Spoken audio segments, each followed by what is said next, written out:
Today I wanted to talk to you about the thinnest mechanical watch that I have in my collection, and it is not even mechanical, it is an automatic watch. It is only 8.9 millimeters in thickness, or rather thinness, and the fact that it is automatic is really impressive.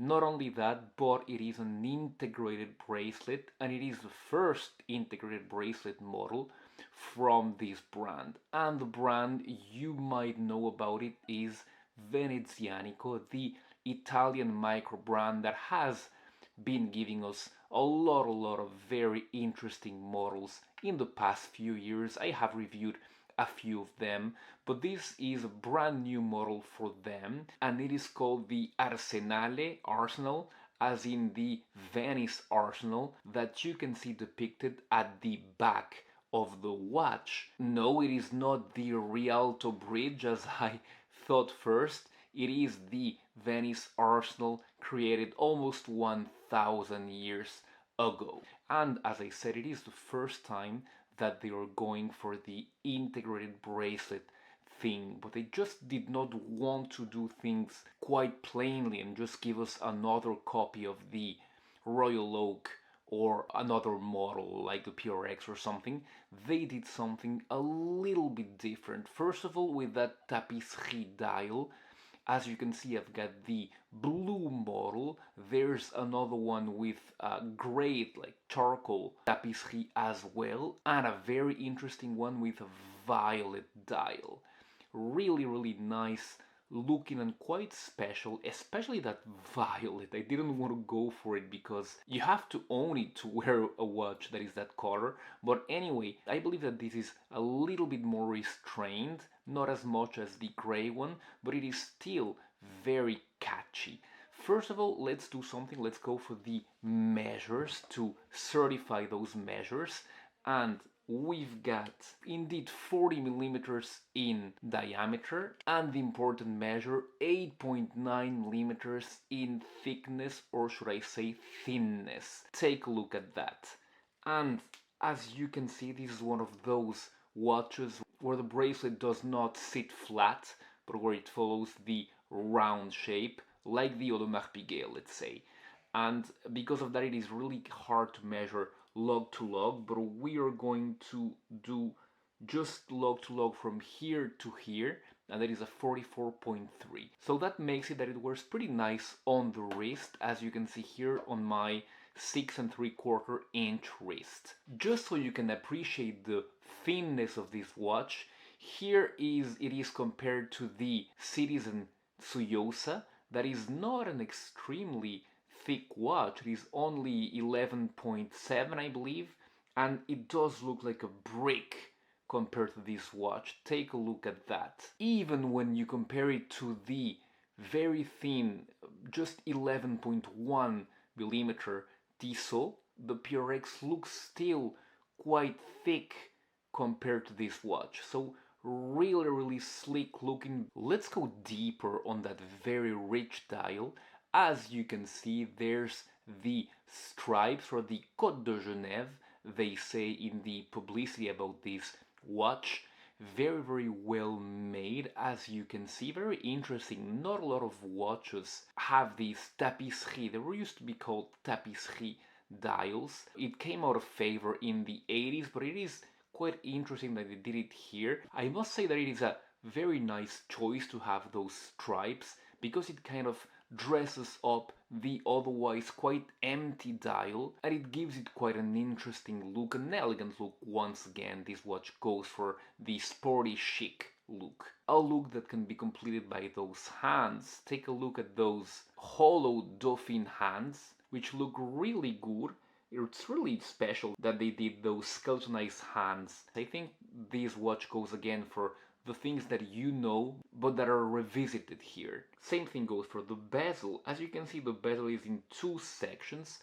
There is one part that is, as any bezel, it is polished, flat and polished, but at the base of that bezel is a knurled part, which gives this watch just a little bit more flair. Talking about the case, the upper part of the lugs are brushed, vertically brushed, and the sides are brushed as well. The very thin sides are brushed as well. And there's quite a thick and really nice looking bevel which goes all throughout the watch. It is polished and it is thick, and the good thing is that it blends with the finishing on the bracelet as well. Let's talk about the bracelet, because on an integrated watch it is extremely important, and I am glad to say that here, even though they went with a pretty thin option, it is pretty high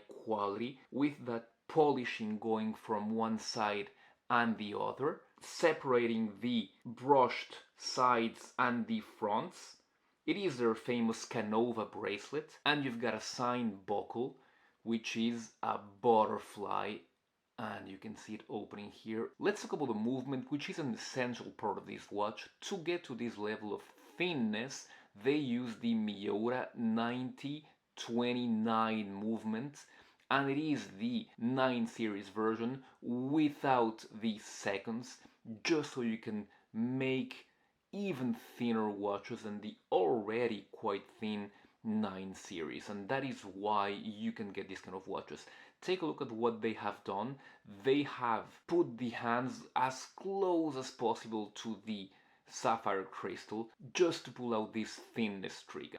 In fact, let's see how the movement performs on the time grapher. As you can see, all readings are very good on this watch. Really good rate, very good amplitude, and very low bit error. Really a very good surprise. But as usual, nothing is perfect with any watch, and we will discuss positives and negatives. Positives: it is a very well made watch, quite original in a segment that has not become really original right now, the integrated bracelet genre. They managed to make something that kind of stands out from all the rest by its design and by the fact that it is so damn thin. Number two, the finishing. The finishing is really well made. Of course, you would expect that at a watch at this price point, more on that later, but still it is something to be noted. Another huge positive, that thinness. Of course, I think that is the selling argument for this watch. If you wanted a very thin watch, usually you had to pay way more. Here you have to pay, well, 800 euros is not nothing, but much less certainly. A last positive would be that movement. That movement performs excellently well. I do not know if Venezianico have regulated it. I would think so, with the measures that I got that are almost perfect, but in any case there is a good surprise. On the negative parts, first of all, something that they're gonna get resolved. This is just a test unit, so as you can see, and the first thing that I noticed with this watch, the bevel on the case doesn't quite match the bevel on the strap, but they have promised that they will be taking care of that, and they have sent me the photos where you can see the case and the bracelet flush, and that is really nice to see, so well done for that. You've got, of course, the price. You know me, 800 euros can be perceived as quite a lot, but the Tissot PRX is about the same price, maybe just a little bit less. It offers a movement that has a longer power reserve, but it is not as subtle as this one, and not as well made, I would say, and not as original, of course, as this one. To sum up, I believe that it is going against some major competition, of course. It does have the weapons to fight, but let's be honest, it's gonna be a tough fight.